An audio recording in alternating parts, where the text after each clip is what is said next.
let's go ahead and get started, Marianne. Sounds good. Just one real quick housekeeping tip. Just if you have any questions, please put them in the Q&A and we will get to them as soon as we can. Thank you. And I'm going to just hand it off to you, Bob. Thanks very much, Marianne. And we are coming up on Halloween. I can tell you that we've got fewer goblins than usual for community colleges. So very happy to be reporting positive trends today. And as you know, I'm Bob Atkins. I'm the founder here at Gray. And we've been running these webinars now for, I don't know, gosh, 5 years, trying to keep everybody in higher ed up to date on current trends, particularly for student demand. So a little bit of intro to Gray. We believe we're the only people that have offered a complete program evaluation system. There are folks who do parts of it, but very few people have, or no one that we know of has really pulled together all the elements we think are important. So those are data on markets. Are there students who want this program? Are there employers to hire graduates? Who's the competition and is it too intense? Margins. Does this program produce margin or consume margin? And I always caveat that by saying we're not and you're not in this to make money, but you do need margins from productive programs to subsidized programs that are smaller, maybe mission critical, but can't stand on their own 2 feet financially. So that cross subsidy is a normal part of higher education, and it's not a concern in and of itself.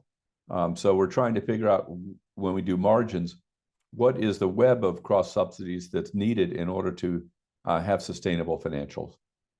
And then, of course, academic standards. Is this program up to snuff from your institution's perspective? Are the kinds of students you attract able to complete your programs? Do the folks who complete in programs that require external testing or certification, like nursing, passing the relevant exams?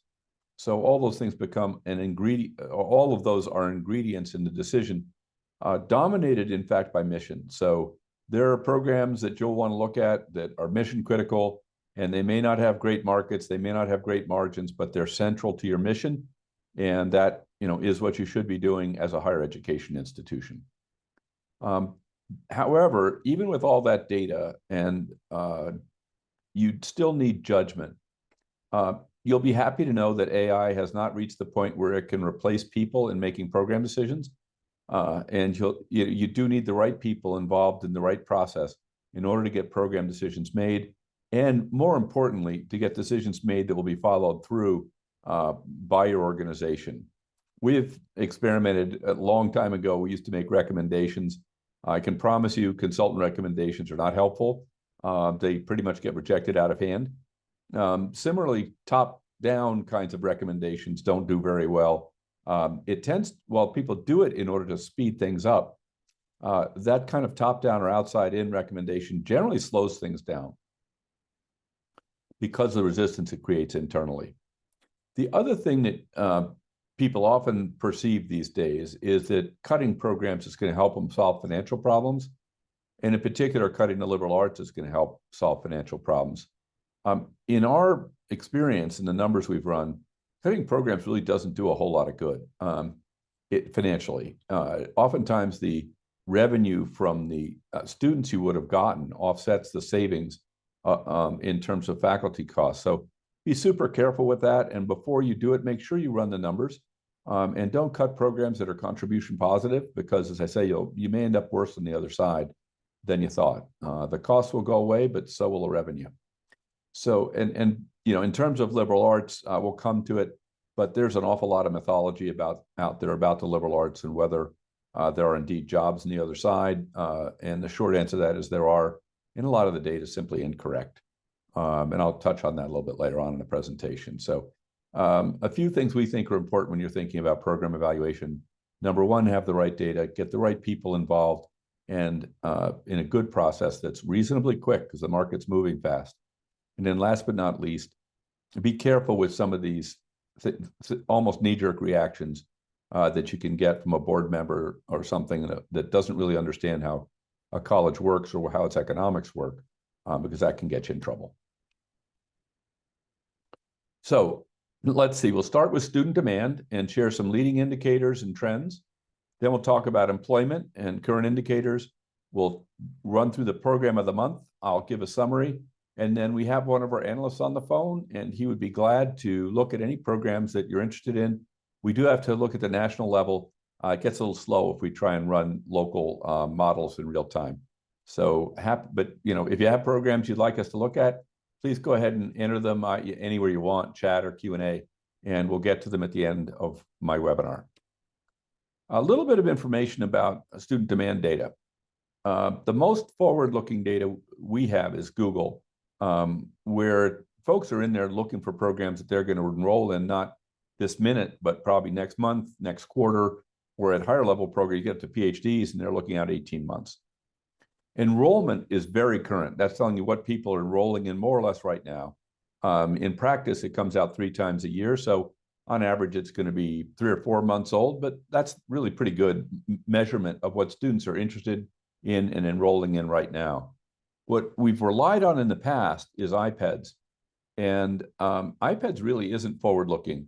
Right now, we have 2022 data from iPads. In a community college, they would have picked their major at least 2 years before graduation, with 50, plus 50% time. Let's say it's about 3 years on average. So we're looking at data from 2019, which feels pretty old to me in 2023. Now, it's still pretty good data if you just want to understand who your competition is and roughly how big is that program. But if you're trying to understand trends, what's hot and what's not for students, iPads is really pretty old and out of date. So we would advise you to look at enrollment in Google for that more current information. Let's start with Google. First, how do you read these charts? 2023 is the 2022 is the first bar here. 2023 is the second light blue bar. And then I'm getting this all backwards. 2021 is the dark blue bar. 2022 is the medium, and 2023 is the light blue bar. So basically, we want it to be going up from left to right. And fortunately, we can see that this month it's doing just that. Last year, we beat 2021. This year, we're ahead again, albeit by a skinny margin. And we're up about 2% this year in September. And encouragingly, those trends are persistent. If you look back over the last 9 months, we were up in January, February, March, April, May, every single month this year, albeit small numbers, after a pretty big increase last year. So I'm encouraged. This suggests that we should start to see enrollment tick up in the community college space.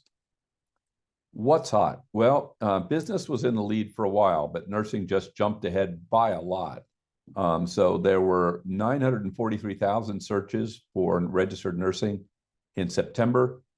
Business came in second with about 600,000, tied up with nursing again at 584,000. So nursing really had a great month. And I think that's welcome. The trend I've heard in nursing is it's been down. So this is a sign, not a guarantee, that it's likely to be picking up. Healthcare continued with several other programs scoring in the top 10. Surge Tech at 525, nursing patient care at 491, and social work, kind of a healthcare program, at 277. Then we have some sort of random others here: business administration, cybersecurity. This is worth keeping in mind. This growth, or this at this size, keep that in mind when we look at growth.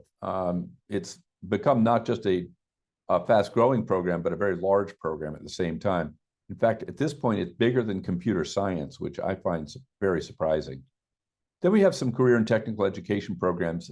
These have been doing very well recently in general. There are 2 that made the list this month: cosmetology and commercial truck and bus driver. Fast growing, for some reason, barbering is hot. I always am amazed at the things that get hot at different times. Nail specialists and manicures, personal services really here at the top in the career and technical education space. And then we have airframe maintenance tech. I've been talking to one school that's just doing a wonderful job with this. Big program, tons of need in the aircraft industry. A little tricky to get started, but generally speaking these days, there's going to be an airline or an engine company that's willing to front the equipment because they desperately need the mechanics. Commercial truck and bus driver, again, large and growing very fast. And finally, esthetician skincare specialist in the CTE list. Only 2 healthcare make it here, dental hygiene and health services. And that rounds out the list. So pretty healthy growth rates here. We've had months where the growth rate was near 0 because the overall enrollment was declining so fast. So it's nice to see 10 programs with over 20% annual growth in enrollment over a 2-year period. Now, what is actually happening to enrollment? So we're going to look at enrollment for certificates as well as for associate level. And we had some pretty bad years there for a while. But then 2021, 22 started to tick up in enrollment for certificates. And we have a 5% increase in 2022, 23.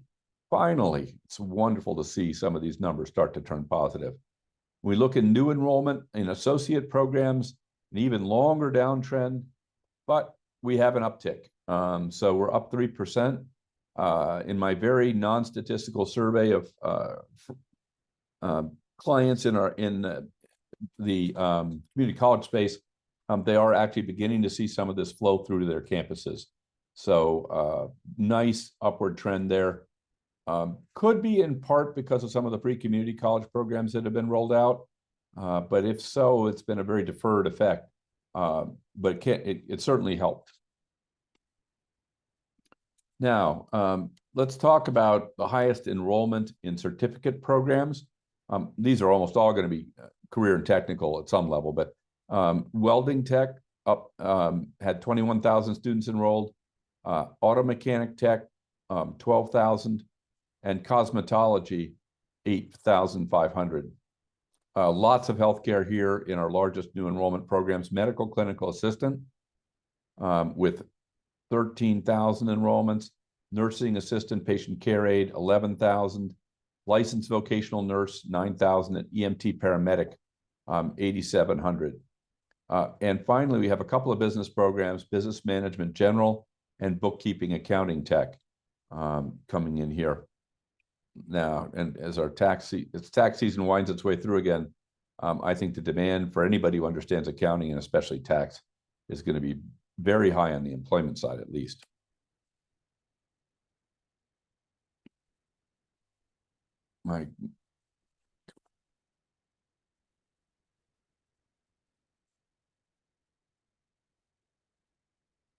So what's growing?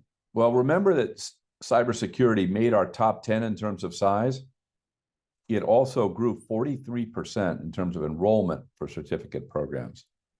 Computer and information sciences came in second with 22% growth. We've got information technology third at 20%. So the certificate space here and in other places we look is very heavily dominated by technology. In addition, we've got criminal justice, a couple, 4 CTE programs, commercial truck and bus driver, diesel mechanic, auto mechanic tech, and cosmetology. And one more computing program there. And finally, nursing and assistant patient care aide as one of our faster growing. Again, very exciting here to see all these numbers in double digits. What had the highest unit enrollment at the associate level? Business administration and management, smoked nursing this time, 3 times. So that may reverse itself as that Google search volume starts to flow into nursing programs. Although nursing always has an issue in terms of overall counts, just because the programs are usually capped. Computer science in third, psychology in fourth, biology, followed by engineering and criminal justice at 21,000 each.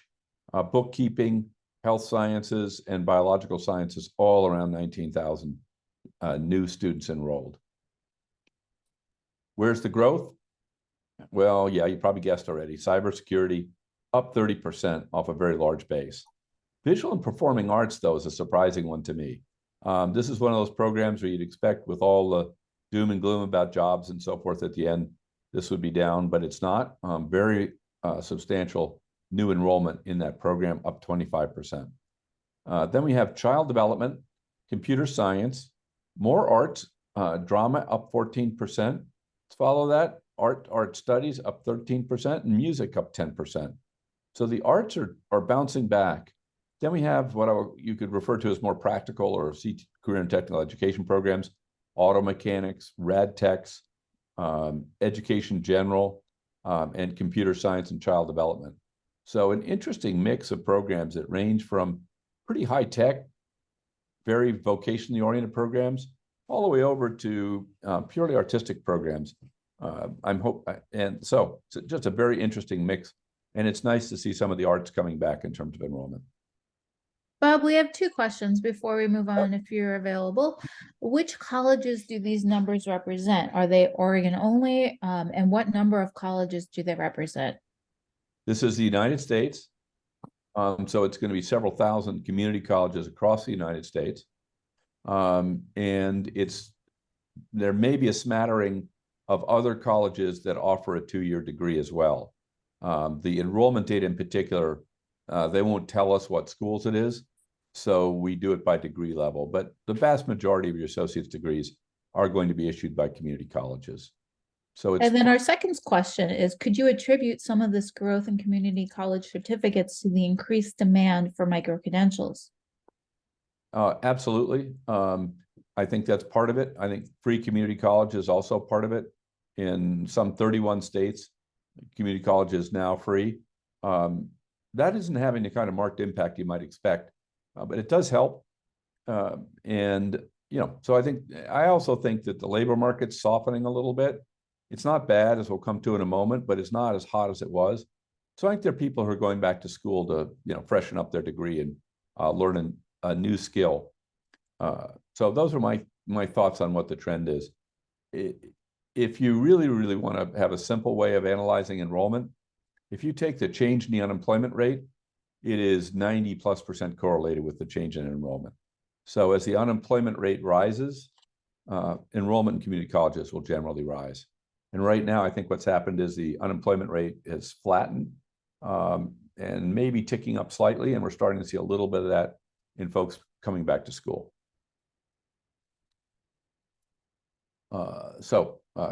Long answer, short question. I'll try and be more crisper next time. So let's take a look at the less than degree program. So directly to your point, what is happening in this less than degree space, certificate space? And we're going to look at Coursera. There is another large, in fact, much larger online course provider, Udemy, that we keep track of as well. It tends to be all tech. So Coursera is a little bit more diverse set of courses and programs. And these numbers are from the date of the launch of the program. So we're looking at data from September 2023, but the science of well-being has been around for years. So that 113 million is not data from 2023. It goes all the way back, if you will, to the dawn of time, whenever that program was developed. Still very startling numbers here at 113 million people who've enrolled in the science of well-being. Also note that it's the #1 course on Coursera. So people are interested in more than just tech. I think with all the mental health issues out there, something like the science of well-being is of great interest. And I think they'll be interested in other programs that help. You can see Introduction to Psychology down here as well. It's not quite the same thing, but I think a lot of people are interested in that as part of almost a self-help, as well as it being just a fascinating space. Learn how to learn, powerful mental tools. Then we get a couple of techs here, but only 3 on the whole list in the top 10 at Coursera. Programming for Everybody, Python. Supervised machine learning, so that's a branch of AI, at 50 million people enrolled, and technical support fundamentals at 33 million. We have a language that made the list, which I always find interesting given how much of a decline there's been in languages in higher education in the US. First Step Korean. Successful negotiation. I mentioned Intro to Psychology. COVID-19 contact tracing. I do look forward to the day when that's not in the top 10 anymore. English for career development at almost 50 million people attending. So there's enormous volumes of people who are looking for these less than degree courses. That said, I do want to caution you, and I'm sure you all know this, these millions are not the same as millions of people graduating from school. It is very easy to enroll in one of these courses, not even complete the first class. So if you took out of 113 million, how many of those really completed the course? I don't know, but a number like 1 in 100 wouldn't surprise me. And it might be a little more or less than that. I've never gotten a good hard statistic on it. And I'm sure it varies a lot by course, but it's no way comparable to a student enrolled in college. But it is a lot of people around the world. Fast growing, English is at the top for career development. I suspect this is mostly foreigners learning English and trying to polish it up. But it's probably got a hefty domestic component too. Data everywhere at 1.7 million. And then we've got in this list another 5 programs on the data and tech side that are amongst the fastest growing. The unit change during the month of September. So 800,000 incremental users in September for foundations of user experience, 750,000 in Bitcoin. They must not have been reading the papers recently. Introduction to data science in Python, another 750. Tech support fundamentals, we're getting down more to 720. And then programming for everybody, Python, we saw it had 626,000 new students enrolled in the month of September. And then there's our learning how to learn, 617,000 students enrolled in September. So very heavy tech in the rapidly growing spaces, as well as other all of these are pretty career-oriented kinds of subjects. So let's take a look at what's actually going on in the employment world. And I mentioned that it's getting a little tougher out there. So you can see every month this year, the dark lines being last year and the bright blue lines being this year, we've been down year over year. And this month is no exception, down substantially in September over last year. Now, there's a little bit of an excuse here, and I think it's getting a little long in the tooth. And that is that 2022 was still recovery from COVID. And so we had a huge spike in job postings in 2022. And we're really just coming down to what I would call normal levels. That is levels of job postings that we might have experienced way back in 2019 pre-COVID. But as I say, that excuse is getting a little long in the tooth. I think this is starting to look like some weakening job numbers. It'll be easier to tell as we get out to November, December, where last year is sort of clear of COVID, and we can get a better year-over-year comparison without that confusing it. But clearly, we're not hitting last year's numbers. We are down around 2019, and hopefully that will be sustained as we move forward. So the SIPSOC crosswalk. Now, many of you are using data that is predicated on a difficult or a challenged assumption, and you're probably not aware of it. Most employment data assumes that people go into the programs that they've studied for. So one case where that's definitely true is nursing.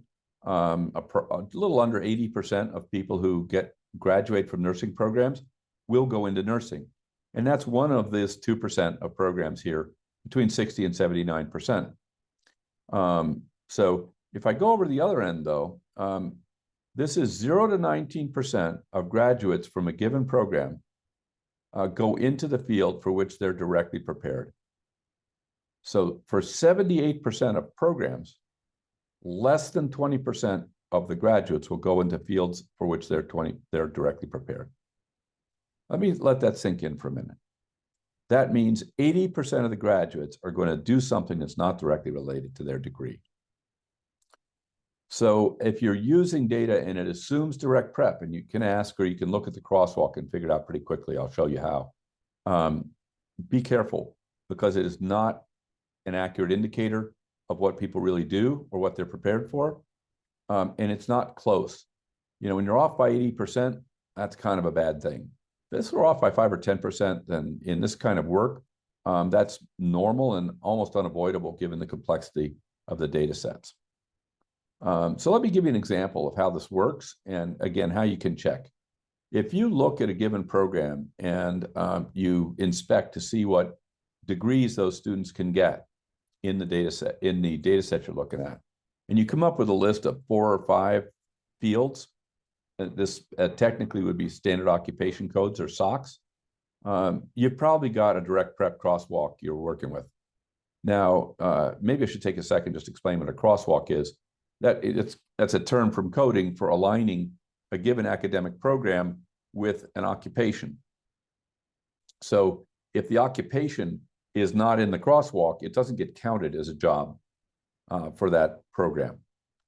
And when we look at the National Center for Education Statistics crosswalk, it says that students who study art will go into one of 5 fields, or to be more precise, they'll be directly prepared to go into one of 5 fields: art and drama, craft, photographers, secondary school educators, and fine artists. Now, the question then becomes, well, is that what they really do? And the answer is no, and it's not close.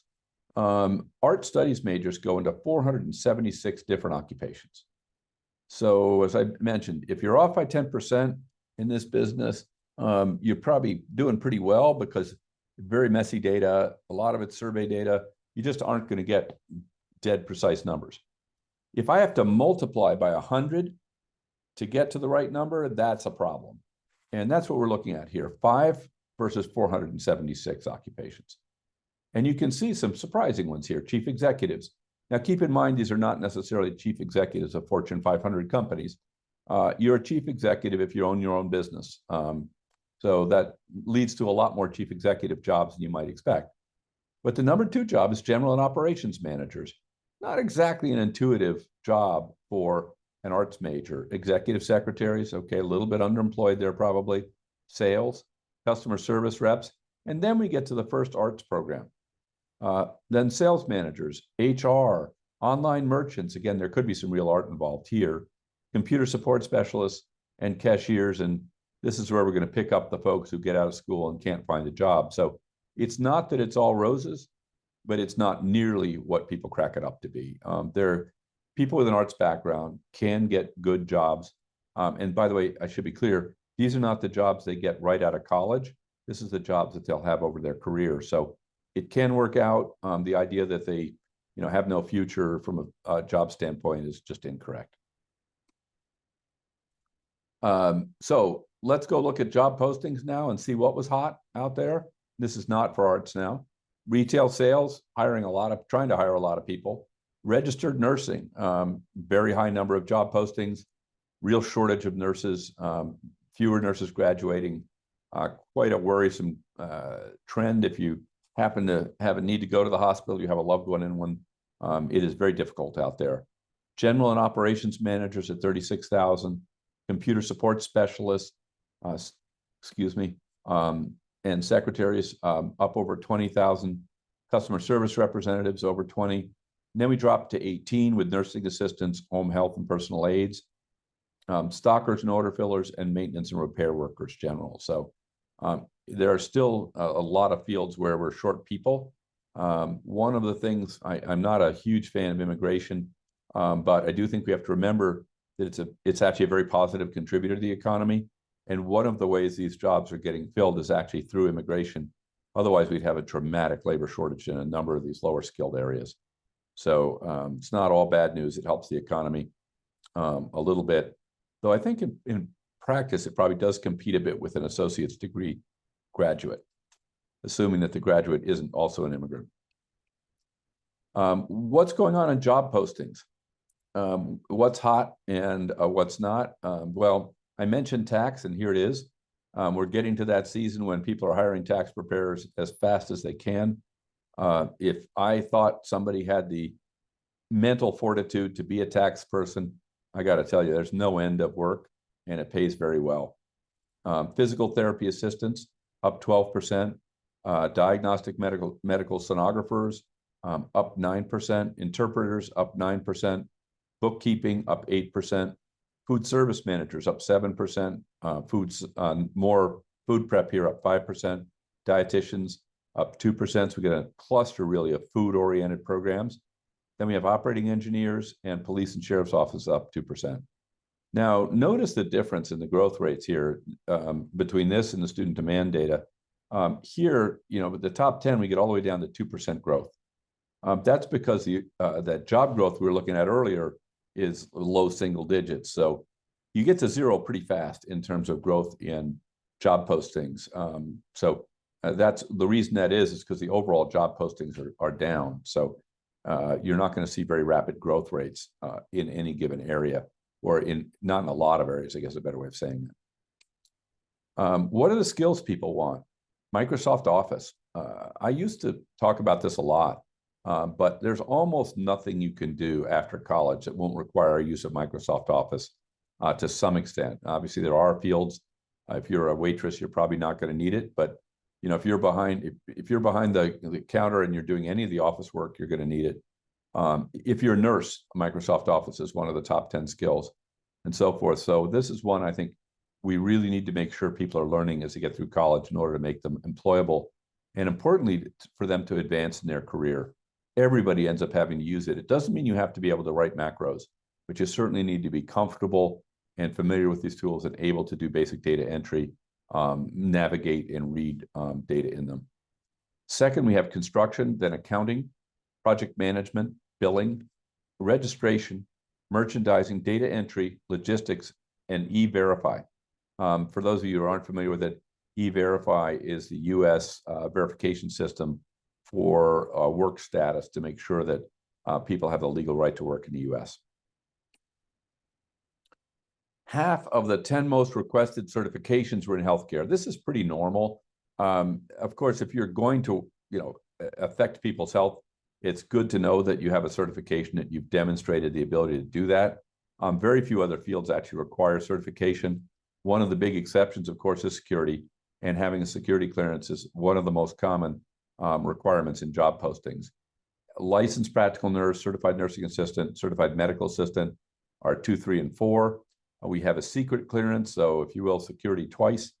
Forklift, basic life support certification, ServSafe, food safety, and then finally basic cardiac life support, rounding out the list. So as usual, the highest volume of certifications is typically, the highest number of different certificates is typically in healthcare.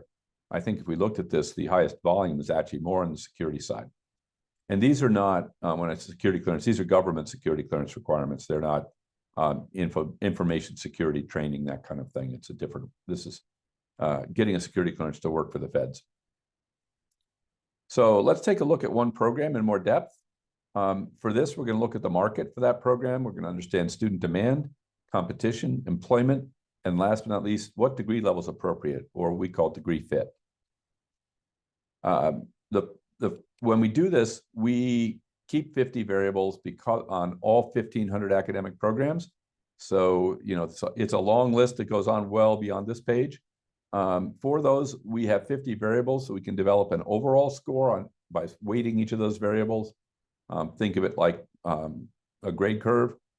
Then we can do it on each of the subordinate categories: student demand, competitive intensity, jobs, and finally degree fit. You'll notice that on degree fit, we've pretty much scored everything alike. That's because we're looking at 2-year programs, and they wouldn't have made the top of this list unless they were pretty good, unless they qualified, if you will, to be a 2-year program. You can see one of these is less of a fit with a 50% against psychology. But generally speaking, because of what we're doing today, this is all going to be 100. Student demand, we've got, let's see, where are we here? Just to take it in reading across, psychology gets 94 points overall. 94th percentile, 99th percentile on student demand. A little weaker on competition at 83, but 82 for jobs. And then, as I mentioned, only at 50% for degree fit. So even with that, the student demand is so strong, it pulls it up to the 94th percentile. What we're going to do today is dig into medical billing and coding and find a little bit more about that individual program across all the metrics we keep. Let's start with student demand.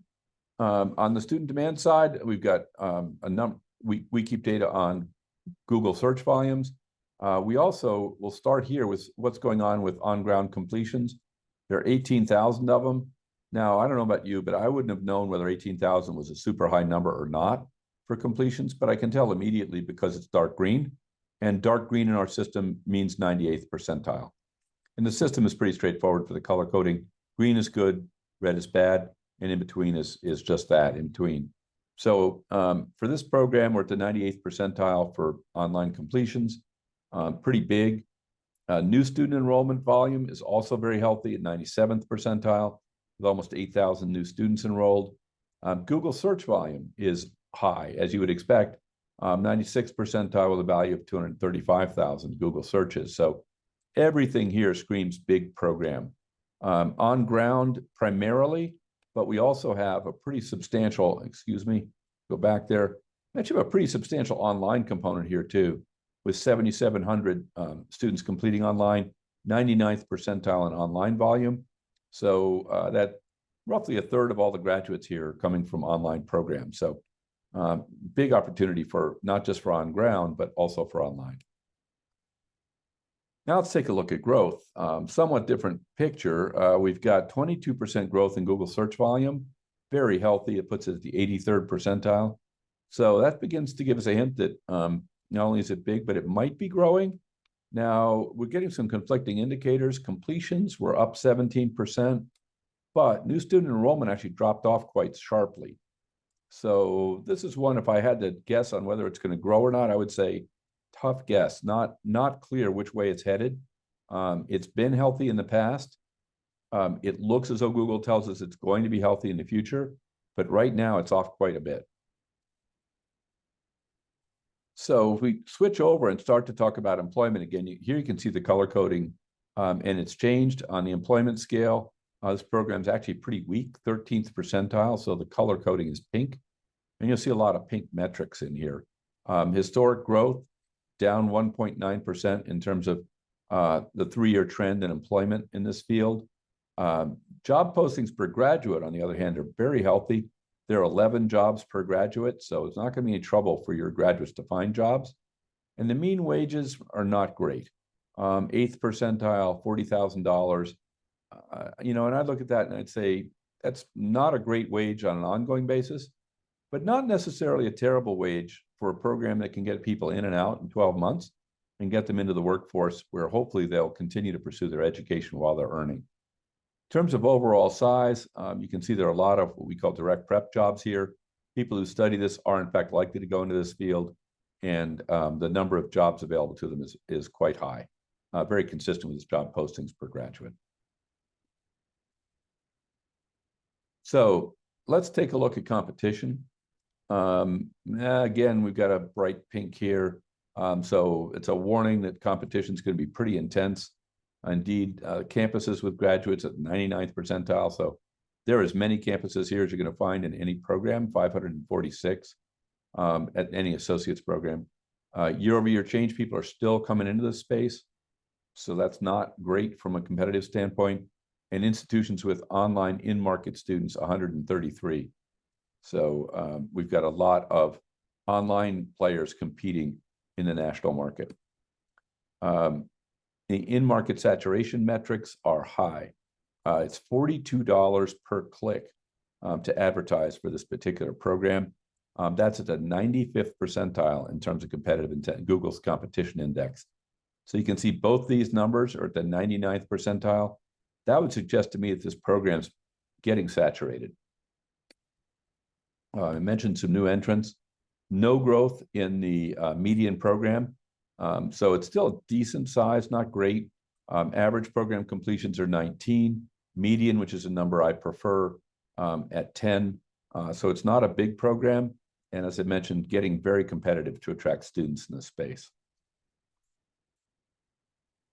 And, again, I mentioned online is a big player here. 42% of the completions are taking place online now. So this is one of those programs you could offer hybrid, you could offer it on campus, or you could offer it online. It's viable in any of those scenarios, keeping in mind that it's going to be tough to attract students. And finally, let's look at degree fit. Looks to me like this is a good degree for a certificate associate level.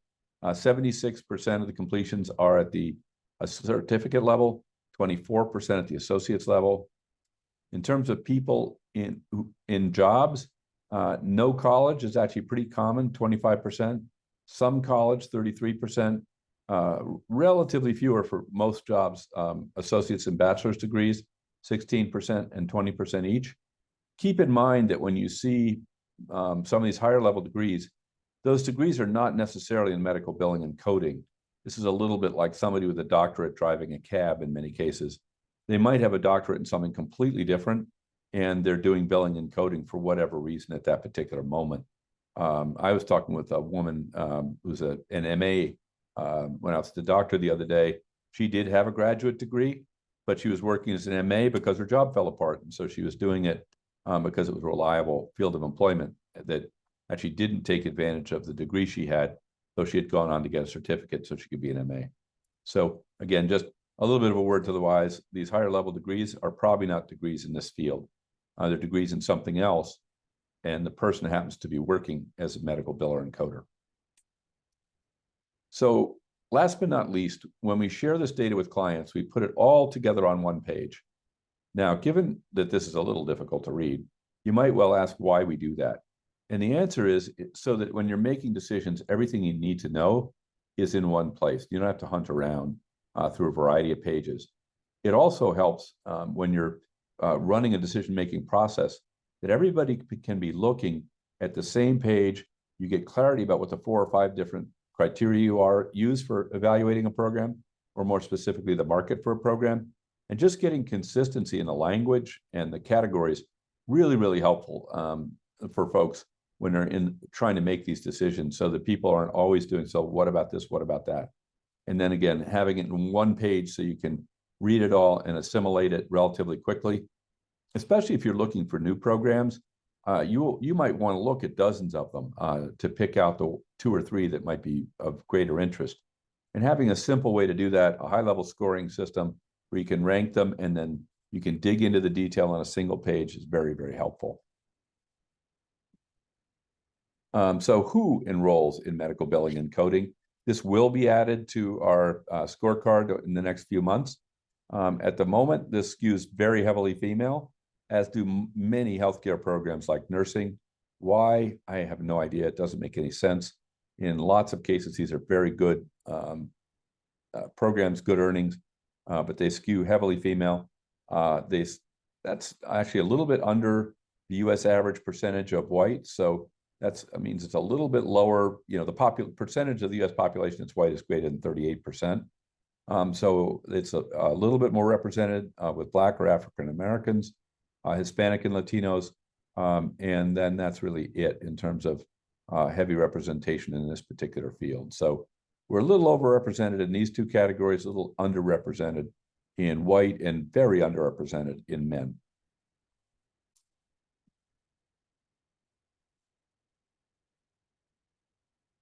Now, the next question you might have is, okay, what are the economics for this program? What we do is provide benchmarking data to you for that. And this is a cut from that system. And what we do is come in, we help you understand your own economics. That gets put into the benchmarking system and sanitized so no one can tell it's yours. But in return, you can see how you compare to others. And looking at this example institution, not a real one, you can see on history, it's doing pretty well. It's at the median in terms of contribution margin per student credit hour. You can see that the true benchmark, if you will, the 75th percentile, i.e. how much could you produce from this program, reasonably speaking, is quite a bit higher, but they're doing, around the median. Studio arts, fine arts, their margins are actually a little lower than normal. Something to have a look at. That could be that their revenue is a little lower. It could be their costs are a little higher. And both those things are also benchmarked within the system. So you can unpack this and understand whether the problem is price or cost. Medical assistant, they're about on track. Clinical medical lab science, they're well below typical margins for this program. Accounting, also well below. So overall, this sample institution is actually not producing the kinds of margins one might expect, given the benchmarks. And I like looking at these charts because really it's a bar and whisker chart, so a little bit of explanation for what it is. But the blue bars here are the client. These whiskers, if you will, are these, let me get this right, 75th and 25th percentile. The bar itself ranges from the, oh gosh, what's the middle of the bar? It's around the 50th percentile. That's generally speaking, I apologize for not knowing that precisely. I thought I did, but I don't. So you can see not just what the absolute levels are, but what the range of outcomes is. And when I see very high ranges, it makes me worry that the underlying costs are not being well controlled. There's a lot of random variation. But this particular client's running it pretty tight across all these programs until you get up to the 300 level courses. And this is Finance Studio Arts. And there we can see things start to fall apart a bit. And they've got some courses here where the cost per student credit hour is approaching $1,000. And that probably doesn't make much sense. Almost certainly losing money. And it again means chances are we're not really keeping a close eye on our class sizes. Average cost per student credit hour for clients, 206. Our benchmark is about 190, so that's an 8% difference. And if you multiply that out to understand how much that might be costing the university, it's about $31,000 in above benchmark costs for this particular program. Notice I didn't say, excess cost. You'd really have to know a lot more about this program and the school to understand whether that they're close enough, given the type of school they are and how central arts is to their school, or whether they really need to take a closer look and try and tune up their portfolio. But it does give you an indicator they're above the norm. And again, then you have to use some judgment to figure out whether that's good, bad, or indifferent. So let's summarize. And then I'll turn it over. Please hang in there. If you have a program you'd like to look at it or to look at, please go ahead and put it in the chat or the Q&A. So demand for associate and certificate programs is strong. We're finally seeing numbers turning up. We've got some ones that are sort of fun, barbering up 134%. Maybe men are going in and getting their beards trimmed. That would be a welcome trend. New student enrollment is up. Thank God, finally. Certificates up 5%. Associate degree enrollment up 3%. Fastest growing at both the certificate and the associate level, cybersecurity. The employer demand on that is also very strong. So eventually we'll saturate that space, but I think eventually is a fair ways away. I think AI is going to open up a whole nother batch of cybersecurity issues that are going to have to be taken care of. In September, job postings for tax preparers grew 32%. So if you're wondering if the two things certain in the world, death and taxes, continue to be certainties, they are, and they're growing. Microsoft Office remains the most in-demand skill, and that is probably going to be like taxes for the foreseeable future in terms of demand. And demand for medical billing and coding is mixed. The market really, I'd say overall, is mixed. It's very large. It's both on campus and online, but enrollment is trending down. There are job opportunities, but the pay is not great. And the program is extremely competitive with very high marketing costs, amongst the highest in our entire data set. So I don't think I would stick my toe in that water if I weren't already in it. And I'd want to be keeping a very careful eye on my cost to acquire a student to make sure that the revenue I'm getting actually is sufficient to cover the cost of acquiring a student when you have 99th percentile cost for Google Click, for example. As I recall, it was $50 a click. Very few of those clicks are going to turn into actual students. Typically, that ratio is 1 in 100. So you do the math and you're at $5,000 a student if you have a 1 to 100 ratio for the Google advertising. There are many other ways to get somebody, but that one's expensive and indicative of how competitive this is. So I think overall, very good news. We're finally seeing enrollment increases. We've got some great programs that are growing, both for jobs and for students. And it's been a long time since I've seen what I would call optimistic data for the community college sector. It's really welcome to see. So with that, let's switch over. I will stop sharing my screen. Glad to take questions. And if there are specific programs you'd like, I see one suggested here, 51-1501. Actually, Bob, if you don't mind me interrupting you, we do have 3 that are queued up right now from earlier questions that were taken. So we're going to start down that list if that's okay with you. That's absolutely fine. All right, I'll go ahead and share my screen. So the first one that we have queued up is human services. We had someone ask to see this zip code. So overall, like Bob said, if we remember that one slide from his presentation, the very top line of the scorecard is showing us how this whole program is comparing to all other programs. We can see it's in the 80th percentile. And as a reminder, we're looking at the market of the nation here. Now, how do we get to the 80th percentile? Well, the first category we can look at is student demand, and I'll zoom in to make it a little bit more readable. Or I'll try to zoom in to make it more readable. There we go. So if we look in terms of size and student demand, we can see that for Google search volume, this program seems to have quite a bit of search volume. It's in the 81st percentile. So in the past 3 months, we've seen 44,000 and change Google searches for keywords around this program.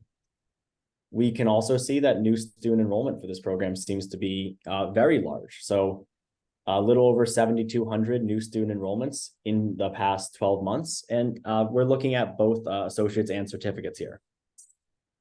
Then in terms of completions, if we kind of draw your attention to this bottom line, or at least the bottom line, the size bucket, we can see that the sum of online on-ground completions for this program in the most recent year of data is about 5,600.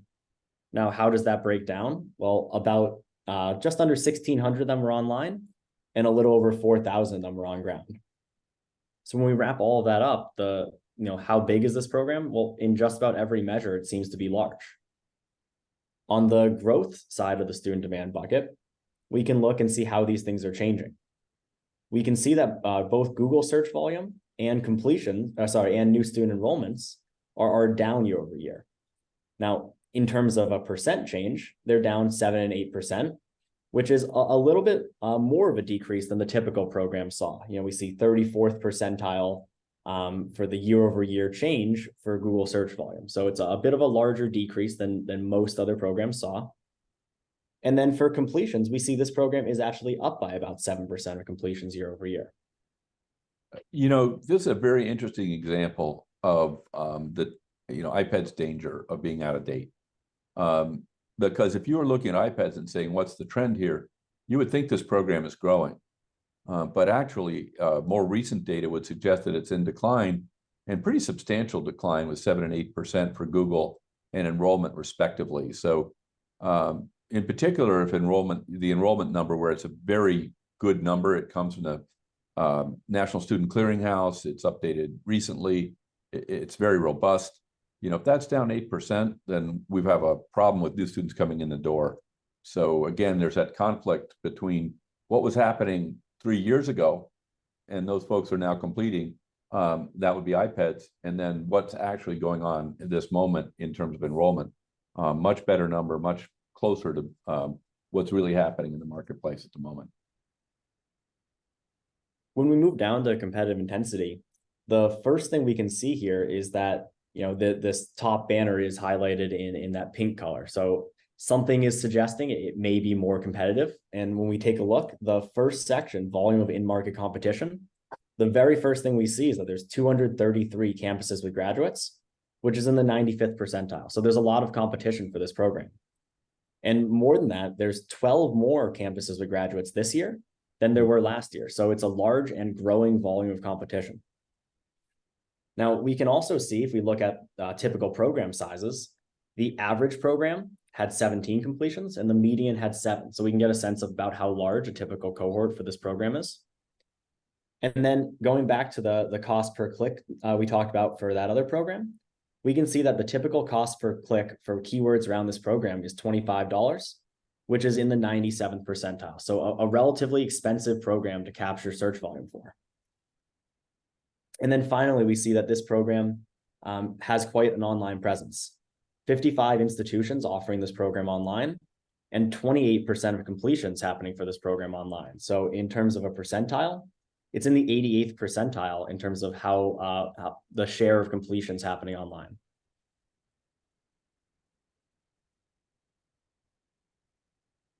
And if we move over to the employment section, we can see that, in terms of the direct prep job market, there are job postings, for this program. It seems to be a large volume of job postings, in the 86th percentile. We can also see that in terms of the historic and future growth rates, we can see that they are a little bit above the typical program.